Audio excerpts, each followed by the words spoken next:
Cuba has been hit in recent weeks with a wave of mosquito-borne illnesses like the chikungunya and dengue virus, impacting the population across the island. In October, the Cuban Ministry of Public Health reported 3 deaths from the dengue fever, none so far from the highly symptomatic chikungunya, which causes high fever, acute articulation pain, and other conditions, which can take patients with collateral conditions to complicated stages. Magalis and Gregorio were both infected with chikungunya weeks ago. Although Magalis now feels better, her 89-year-old husband is still having a hard time recovering from the virus. This inflammation of my hands and my knees does not allow me to move my legs or stand up. My wife called the community doctor, who prescribed medicines and full rest.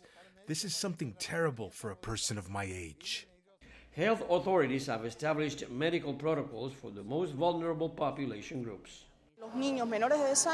All children below 2 years of age require special assistance and must be hospitalized, as well as pregnant women. And as to senior citizens, particularly those who live alone, they need our closest attention.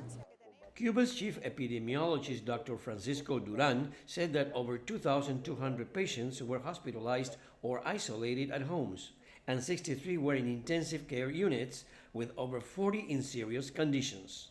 Health authorities say a number of social and environmental factors, like weather conditions, virus-infected travelers, leaking water pipes, and a breakdown in waste sanitation, are to blame for the recent outbreak. We are aware of the difficulties facing state garbage collection services, but we do not contribute enough, as people dump trash on the side of the street.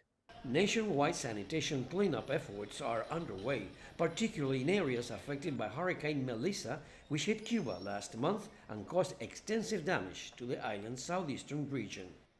Cuban health authorities say in order to combat the current outbreak of mosquito-borne illnesses, prevention measures within communities are key to mitigate the impact. Chirino, CGTN, Havana.